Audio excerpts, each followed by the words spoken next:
Nós estamos aqui com um exercício cujo iniciado é o seguinte: seja f de x igual a x na terceira menos 2x ao quadrado menos 4x mais 3. Ponto. Quantas raízes ou zeros possui f?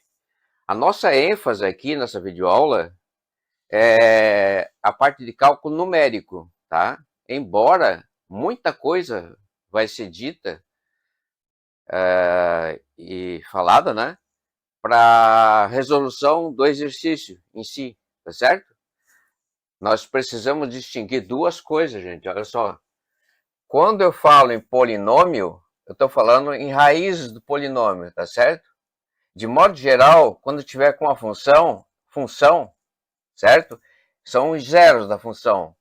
Então, tanto os zeros como raízes é f de x igual a zero, tá certo? X na terceira menos 2x ao quadrado menos 4x mais 3, isso aqui igual a zero.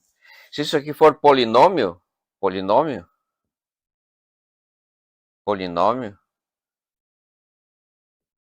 certo? Eu vou estar falando então em raízes. Legal? Raízes. Da mesma forma aqui, f de x, escrito assim, f de x igual a zero. Aqui, então, na verdade, quais são as raízes, tá certo? Quais são as raízes? Números complexos ou números reais? Números complexos ou números reais? Quais são os números reais ou complexos que satisfazem essa equação polinomial? E aqui também é a mesma coisa. X, qual é? É um x real? Quais são? Todos eles são reais? Ou existe x que não é real? São os complexos, tá certo? Então, mais uma vez eu quero deixar bem claro agora aqui, ó, uma coisa. Não estamos preocupados em achar as raízes, mesmo sabendo que nós estamos trabalhando com cálculo numérico. Nós queremos saber quantas raízes possui f. E essa resposta vai vir ao longo da resolução do exercício, tá legal?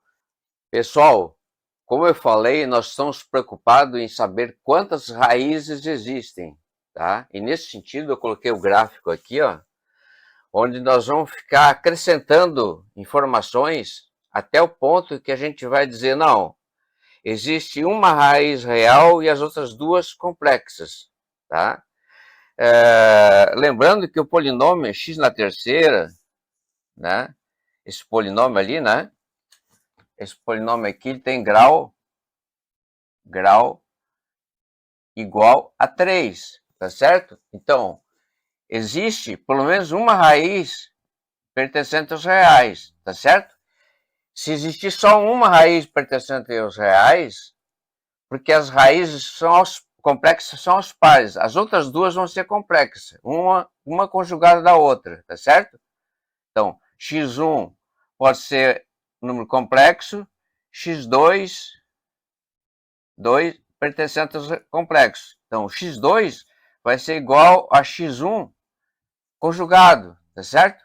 Então, as raízes reais, as raízes complexas, então, as raízes complexas, elas vêm aos pares. Então, como o polinômio é de grau ímpar, pelo menos uma raiz é real, legal? Então, eu fiz aqui então o gráfico, tá?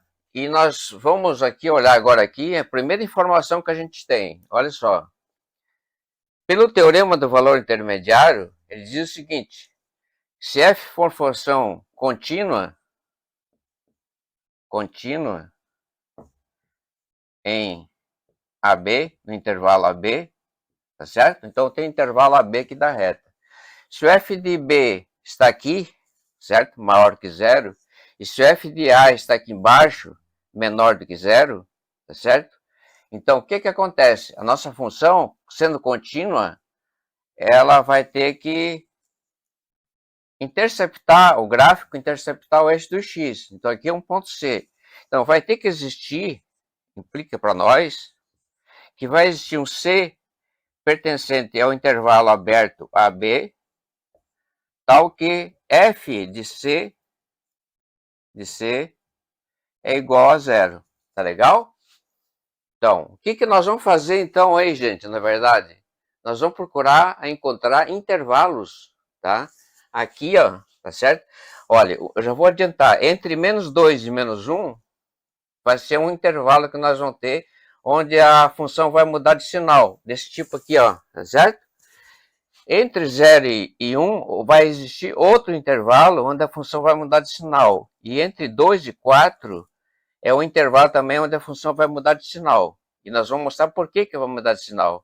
Então, nós vamos ter um intervalo aqui, entre menos 2 e menos 1, entre 0 e 1, outra raiz, e entre 2 e 4, outra raiz. Só para deixar vocês ficar na expectativa, né, de como a gente vai achar, então, mostrar, né, que nesses 3 intervalos que eu citei, nós vamos encontrar as 3 raízes reais. Então, esse polinômio para nós aqui, ele vai ter 3 raízes reais. Outra coisa que eu já deixei aqui, ó, olha só, a derivada de f de x, 3x ao quadrado, 2 que multiplica 2, menos 4x, e a derivada de menos 4x de menos 4.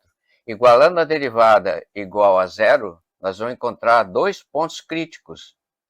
X igual a menos 2 terços e x igual a 2. Esse número aqui, ó, é aproximadamente 0, então, menos 0,6666, tá certo? Então, nós vamos ter um ponto crítico, então, entre menos 2 terços, 1, 2 terços, aqui, tá certo? Isso aqui para nós é menos 2 terços, legal? Então aqui vai ter um ponto crítico, de máximo e de mínimo, vamos ver. Para x igual a 2, aqui ó, para x igual a 2, x igual a 2. 2 pontos críticos, esse vai ser de máximo, esse aqui vai ser de mínimo, ou o contrário, vamos ver. Então, f duas linhas de x igual f duas linhas 6x menos 4, certo? É a derivada segunda, legal? F duas linhas de menos 2 terços dá igual que dá 6 que multiplica menos 2 terços menos 4. Esse 3 com esse 3 cancela, aqui dá 2, né? Dá menos 4, então dá menos 8, que é menor que zero. Então, menos 2 terços, x igual a menos 2 terços, ponto de máximo. Máximo local. Local. Legal? Então, nós vamos marcar ali, achar o máximo local aqui, tá certo? F, duas linhas de 2, tá certo? É igual a quê? 6 que multiplica 2 menos 4. 2 vezes 6, 12, menos 4 dá 8. E 8 é o quê? Maior que zero. Então, 2, x igual a 2, é ponto de mínimo. Ponto de mínimo local. F de menos 2 terços é ponto de máximo local. E x igual a 2 é ponto de mínimo local. Tá certo? Então, vamos calcular f de menos 2 terços. Tá certo? Isso aqui dá aproximadamente, eu já fiz, aproximadamente 0,48. 0,48. Então, aqui pertinho do 5 aqui, ó, tá certo? Na linha do menos 2 terços, aqui, ó.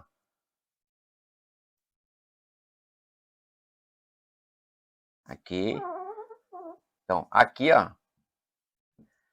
Nós vamos ter um ponto de máximo, tá certo? Então, vamos colocar com a caneta verde aqui, ó, o que nós estamos esperando. aqui vai ter uma curvazinha assim, ó, tá certo? Aqui nesse sentido vai ter uma curvazinha aqui, tá? Já f de 2 vai ser igual a 5, tá certo? Então, aqui f de 2 igual a 5, a menos 5, menos 5, menos 5, tá? Porque é o ponto de mínimo, tá certo? Então ele não poderia ser o ponto de máximo, já que esse aqui é 0,48. F de 2, então aqui, ó, certo? Aqui, ó, nós vamos ter um ponto, um outro ponto aqui, ó, tá? Outro ponto aqui, ó, onde vou apagar aqui, ó. Não, vou deixar assim. Vamos colocar aqui, ó. Aqui vai ser assim, ó. O gráfico da função vai fazer isso aqui. Tá legal? Joinha? Agora, pessoal, como é que nós vamos decidir? Aqui, ó. Nós vamos ter informação aqui, ó. Vamos colocar aqui um gráfico já. Já vou desenhar o gráfico. Por quê?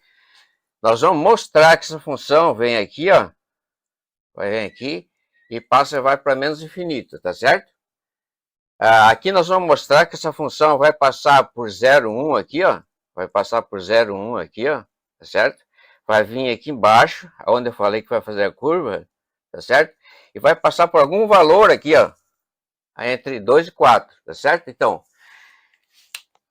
para ter certeza disso aqui, ó, para menos infinito para mais infinito, nós vamos calcular o limite, certo? Limite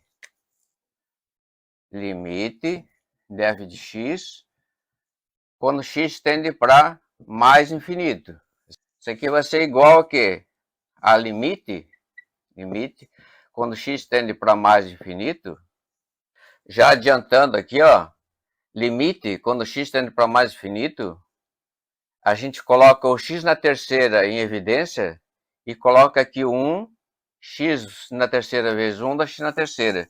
X na terceira vezes 2 sobre x, x para nós é diferente de zero. Por quê? Porque o nosso x está tendendo para mais infinito. Ninguém está preocupado com valores próximos de zero, muito menos para x igual a zero. Agora, o que acontece? Quando o x tende para mais infinito, tá certo? Isso aqui tende para zero. O número é uma constante dividido por mais infinito. Aqui também tende para zero. E aqui também tende para zero. Então, essa parte toda aqui, ó, tende para zero. E fica só o 1 ali, ó. Tá? Como x tende para mais infinito, isso aqui é o limite de x vezes x na terceira, que multiplica 1, tá certo? Quando x tende para mais infinito, isso aqui tende para 1. Então, isso aqui tudo tende para 1. Isso aqui tende para mais infinito vezes 1, né? Quando x tende para mais infinito. Isso aqui para nós é mais infinito, tá certo? Então nós estamos garantidos aqui, ó, quando x tende para mais infinito, ela faz essa curvazinha aqui no mínimo local, mas daí ela sobe para cá, ó, tá certo? Para mais infinito. Legal? Aqui, ó, limite, quando f de x, quando x tende para menos infinito, não vai mudar nada aqui, né, gente? Olha só, isso aqui vai tender a 1, e x na terceira, como é ímpar, tudo número negativo elevado na terceira dá um número negativo, tá certo? Então isso aqui vai tender a menos infinito, tá certo? Então, sendo o limite de f de x quando x tende para menos infinito igual a menos infinito, nós podemos observar o seguinte aqui, ó, do ponto de máximo local aqui, ó, né? Ela vira para cá e ela tende, certo? A menos infinito, para cá, ó, certo? Pessoal, agora a gente está pronto para responder a pergunta quantas raízes, né? Quantos zeros possui essa função, tá certo? Então, uma raiz vai ser aqui, por aqui, entre menos 2 e menos 1. Uma raiz vai estar aqui, ó, entre 0 e 1. E a outra raiz vai estar aqui entre 2 e 4. Por quê? Olha só. Vamos pegar menos 2 e menos 1. F de menos 2 é menos 5, que é menor que 0. F de menos 1, aqui, ó, no extremo do intervalo é igual a 4, que é maior que zero. Então, pelo teorema do valor intermediário, existe C pertencente a menos 2 e menos 1, tal que f de C é igual a zero. Legal? Joinha? Da mesma forma que, olha só, f de 0 é 3, maior do que zero. F de 1, lá no extremo do intervalo, é igual a menos 2, que é menor do que zero. Da mesma forma, existe, então, um C2, aqui vamos colocar um C1, certo? C2 pertencente ao intervalo 0, 1, aberto, tal que f de C2 é igual a zero. Legal? Então, C1 e C2 são duas raízes ou dois zeros da função lá, certo? Agora aqui, f de 2 é igual a menos 5, que é menor que zero. E o f de 4 é igual a 19, que é maior que zero. Pelo teorema do valor intermediário, que nós vimos lá no início da aula, tá? Existe também aqui um C3 pertencente ao intervalo 2 e 4, tal que f de C3 é igual a zero. Então, quantas raízes nós temos? A resposta: existem 3 zeros, certo? 3 zeros. Existem 3 zeros de f, certo? Já foi respondido. Agora vem a pergunta. Fugindo do contexto de ter respondido quantos zeros ou quantas raízes possui a função f, como polinômio, como função, tá? Nós temos que ter 3. Agora, esses 3 zeros têm que ser obtidos via cálculo numérico, tá? Não tem como achar analiticamente. Então, eu sugiro para vocês, então, uma videoaula que a gente tem, já o método da bisseção, tá certo? Método da bisseção é o seguinte: você tem aqui o intervalo A, B, tá certo? Com a condição de que f de A é menor do que zero, é menor do que f de B, certo? Não está nessas condições, está aqui. Aqui está o f de B. E aqui está o f de A, tá certo? Então, nessas condições, f contínua. Estou repetindo, f contínua dentro desse intervalo. Então, vai existir um C aqui, ó. C com f de C igual a zero. Como é que é o método de bisseção? Pessoal, eu vou deixar o link, então, porque nós fizemos uma videoaula mostrando como achar os zeros de uma função dentro de um intervalo, tá certo? Onde a função muda de sinal, aqui é negativo, aqui é positivo, tá certo? Então, é dividido o intervalo ao meio, tá certo? E perguntado qual é o valor da função nesse intervalo. Se aqui for positivo, tá? Eu vou ficar com esse intervalo, tá? Se for negativo, eu esqueço esse intervalo, porque daí eu vou ficar com o intervalo, que aqui vai ser negativo, aqui vai ser positivo. Eu vou ficar trocando de intervalo até diminuir os intervalos até eu chegar ao ponto C. Legal? Então, não se esqueça que nós temos uma videoaula, cálculo numérico, zeros de funções, método da bisseção. Método da bisseção. Legal? Espero que essa videoaula tenha sido útil, tá? E qualquer dúvida, faça um comentário, sugestões. Um grande abraço.